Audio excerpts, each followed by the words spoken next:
they've taken away Peter Parker's teeth. You know, he's got no bite. He's just generic good boy. That's what he's become, and it's upsetting Oh, because I feel like a good example of how they've taken away Peter's bite is the fact that the Spider-Man 3 symbiote arc and the Spider-Man 2 video game symbiote arcs suck. And the reason they suck is because there's no anger in Peter already that they pull from. You know what? I take that back because I remember in Spider-Man 3, he was angry about his uncle's death and Sandman being part of that. So erase Spider-Man 3 from that because they actually do a decent job with that part of it. Because Sandman was the best part of that mm. movie. But the Spider-Man 2 video game specifically, the symbiote arc sucks because Peter in that game is a culmination of years of good boyifying Peter Parker and making him just generic good person versus him having anger at one point, and it was his uncle's death that results in him realizing that with great power comes great responsibility because he was a bully. He got bullied, I mean to say.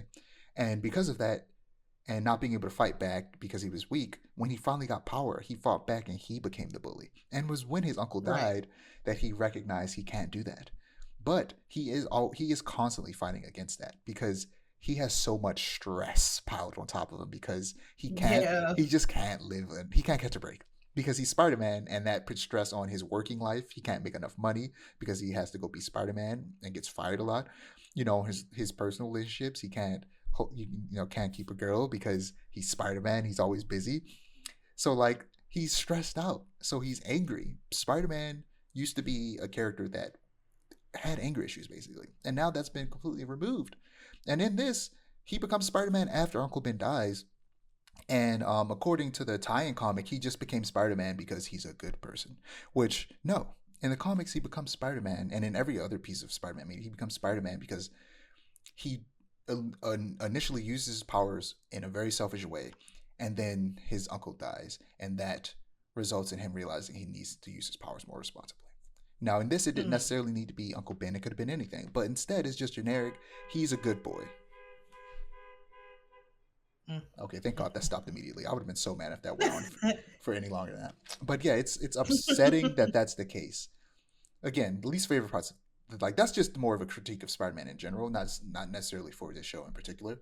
Um, Right. but like the story so far is interesting.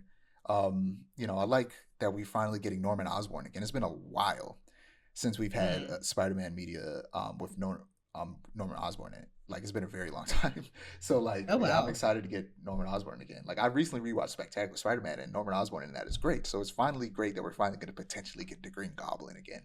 Mm. We had an older version of the Green Goblin from Raimi's movies and Spider-Man No Way Home, but we haven't had Right. a brand new version of Norman Osborn in a long time. So I'm excited Mm. just to see more of him. And he's got the waves.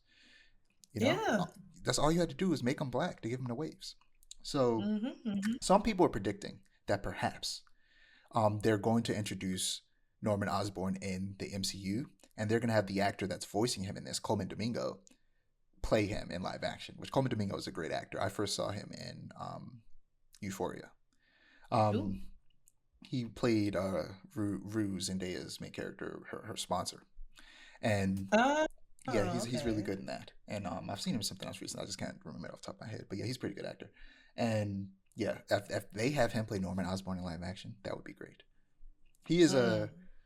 uh his fashion sense, either that or whoever like dresses him is insane because his outfits are always crazy when he's on red carpets. He dresses very well, which suits Norman Osborn. Honestly, the way Right. he dresses on red carpets is the way that his version of Norman Osborn should dress in live action if he plays Norman Osborn. Ooh, that's fun. But yeah, that's all I really have to say about the show. I'll keep watching, keep updating it. I'll try to keep the negativity a little bit lower next time, unless they do something egregiously bad.